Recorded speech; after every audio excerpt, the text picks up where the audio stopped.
This is Breaking Patterns with Skye and Beth. We are on a quest to explore how our old ways of thinking and responding to the world keep us stuck. If you are ready to get curious about what holds you back, pop open a generic seltzer water and let's get real. Hey, y'all.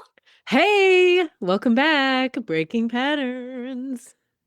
We're trying something new. We are. We're bringing back the podcast. Which is great. And we think. We do think. And we're doing it video. We are. Even though we have judgments about ourselves. We're not sure how we feel about that. But I think you look beautiful. I think you look beautiful. Well, there you go. Now I'm rethinking my hair, my gray. Look how we do. Look how we do as humans. We are so critical of ourselves. But that's why I think it's so important that we're back. Yes. We took a sabbatical, mostly because of me.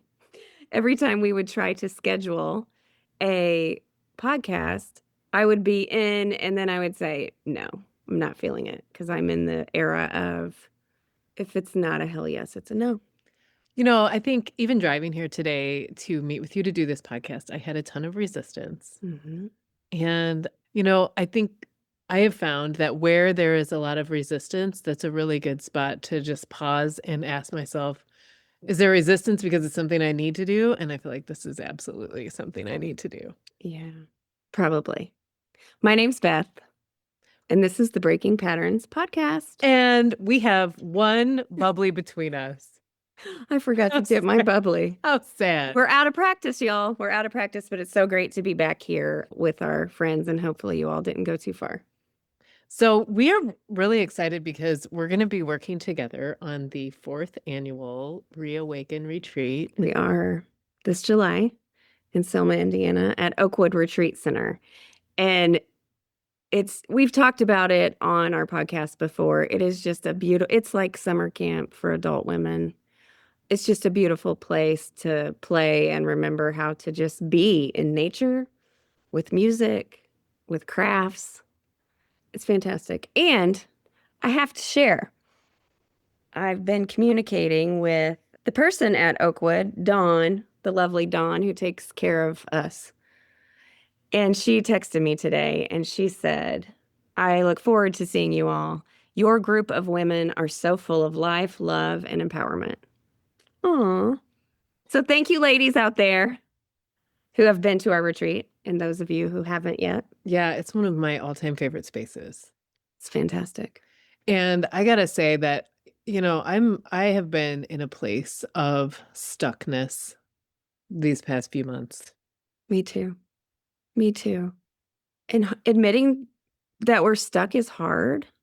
And also, I just go back to sunlight's the best disinfectant. And when we say it out loud, just feel like that's when we can start to work on it.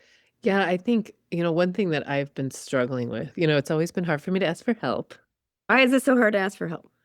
I feel like I should be like better. I shouldn't need help. Like I should, by this age or in the career that I'm in or whatever, it's like, you know, I should be in this place where I don't need help, which is, I know it's ridiculous. I can't even hear myself say it with a straight face. It's just such an old story that there's strength in not asking for help and there's strength in powering through alone. That's so tired and not true. And asking for help is super hard.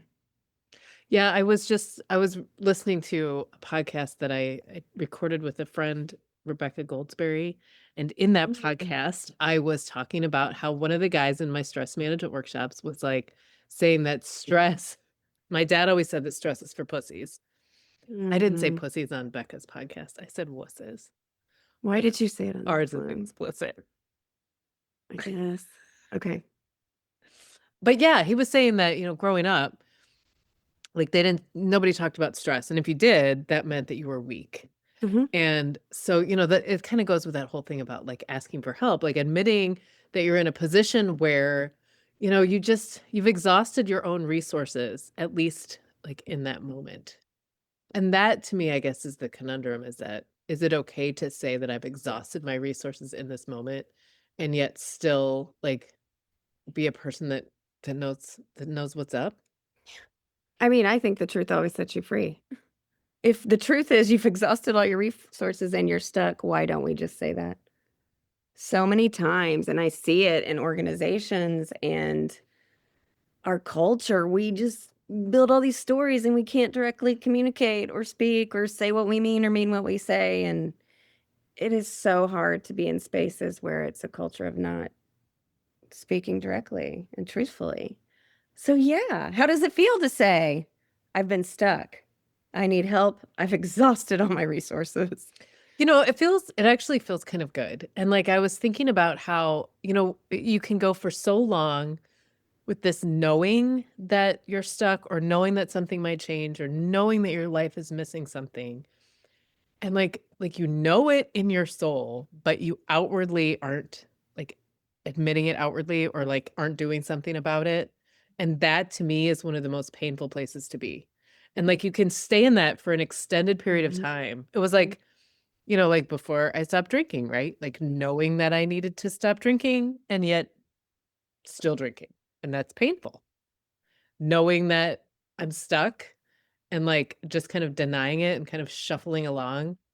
That is what we call cognitive dissonance. It is what we talk about. When our insides and our outsides do not match. Harmony, my friends, is when how we behave outwardly is a reflection of how we are innerly. Is that right? Like when we're not putting on a show or we're not acting. And I think our society, I feel like we are talking about things we've talked about in our previous episodes, but it's kind of where we are right now. And society expects us sometimes to put on a show and to act. And sometimes you do. You have to suit up and act. Well, it's like that feeling, when you actually do something that is truly in alignment with what you want or need. Mhm. And that feeling is like an expansive, like whoosh, Mhm. as opposed to that feeling of just slogging along, like knowing you're kind of acting in opposition to what your soul is seeking. Mhm. So what makes you go whoosh? What makes you expand? Here's the thing is that sometimes you don't know what you need to do. Like when you're feeling stuck, Mhm. at least that's been true for me. Is that when I'm in those places of stuckness, it's like, oh, I don't, I don't know what I need to do, but so I just continue to do the same thing. It's like patterns, right? You continue to do the same patterns over and over again because You it's know. inertia. It's what you know. Mhm. And so, sometimes it just takes like a small shift. Like we talk about meditation and stuff, but one thing that helps is like changing your perspective, like your literal Yeah. perspective. Mhm. So like I love this in the spring, when you go outside and instead of looking at things that are like, kind of 2 to 6 feet in front of you, you get down and you like look at the tiny little flowers. You look at the ants. You look at like tiny things, minuscule, tiny, tiny things. And it's like this shift in perspective that's not just visual, but for me, it's like, I don't know, it changes my energy and it can sometimes like like shift my knowing of what do I actually need? What do I need to do next? Mhm. Is that weird? It's not weird, it's funny, and it's like the opposite end of when I think of perspective shift. So, I have started this year reading every morning out. Well, first, I do a couple of things. I write down today is going to be my peaceful day, Or I thought you were gonna say poop. and I date it. Well, I do that too if it's a good day. Today is going to be my peaceful day because the monks that were walking earlier this year, right? Yeah. I watched a lot of their videos where they spoke, and it's just like write down every morning. Today is going to be my peaceful day. Now, I've written it down every morning for about 2 months, and I've had some unpeaceful days, but still, I'm writing it down. And then I go to my Book of Awakening by Mark Nepo, and I read a daily reading. And so the perspective shift that you talked about is like when you're looking here, but you said like get really close and like look at the micro, the little tiny world, right? Hmm. So in the Book of Awakening, I read one of my favorite readings so far has been this story of this student and this teacher or guru, and the student was just discontent, right? Hmm. Bad mood, complaining all the time, living in that kind of victim space. And the teacher said, "Go take a glass, put a put get a glass, go to the lake, fill the glass with lake water, and then put in a teaspoon of salt. Drink the water. How's it taste? Better. Now, go to the lake, put a teaspoon of salt into the lake, fill the glass with that water. How does it taste? Cool and refreshing. Right? Like, so for this perspective shift, it was like recognize the vast expanse around you. Like, look big. Think of how you are in this universe. When your perspective gets bigger, it dilutes your bitterness. And that was just so cool to me. I love, perspective shift. Although the whole time you were saying that, I was also thinking about like drinking lake water and how. Well, you're make it overthinking. warm. But the shift in perspective, macro to micro, because we live in this. We live here. We live in the We mid. actually live right here. Yeah, in our phones, oftentimes, or in a perspective that is digital and virtual, and not even tangible. Yeah. I had a similar experience as you were talking about, like this resistance. So I was invited to go to a jam session and play my bass guitar, and I was just all up in my head. I'm not good enough, da da da da da. And I just acted opposite. I went even though I didn't feel like it. And it was a hoot and a half. Me and a bunch of old hippies playing a lot of good music. Mandolins, upright basses, like everything, guitars, saxophone. And it was like a wild cacophony of people that had never played together, but it was like I expanded and I laughed. We talk about this all the time. I gotta lighten up. Okay, acting opposite. So you said acting opposite. Yes. Of how you feel. Yeah. Acting opposite. That's a tool that a counselor I had heard long ago when dealing with anxiety. Act opposite. So if you feel, act opposite. Make yourself show up. Yeah, it's really interesting how, you hear the term, like, I think of like fake it till you make it, right? What's the one about a smile? Like a smile only takes like 2 muscles, or a frown takes a bunch of muscles. I don't know. I always used to like hate those sayings. It seemed so trite and fake and stuff. But the older I get, the more I realize, it is true. It's like you can walk into the spaces of positivity, and that energy will literally like change you. And you can laugh. Laughter yoga. And you will feel better. Forcing a laugh. Has anyone done laughter yoga? Shout out to Leslie Ward. Mitchell had me do laughter yoga once. Yeah. Laughter yoga. And the very nature of smiling, like forcing yourself to smile. Not in a put on acting way, but just as a way to set, reset your moment. Like, is it really that bad? I mean, it's bad in a lot of places for a lot of people. Yes. Yeah, but it's like, but are there ways that we can? The resting bitch face that you on this podcast announced to the world that I had when you first met me. People already knew. Right. They already knew. But I way back when I lived in Chicago and I was single and I was riding the L to work and stuff. And I was single, so I was also like trying to, so I did this whole thing where I looked at myself in the mirror and realized that if I was just had my regular face on, I looked very unapproachable and shitty.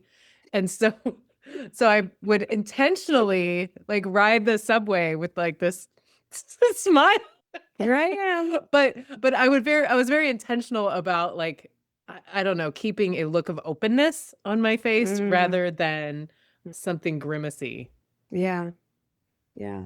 It's a fine line. It's a fine line between being authentic to where you are at the moment and also challenging where you are at the moment, I think.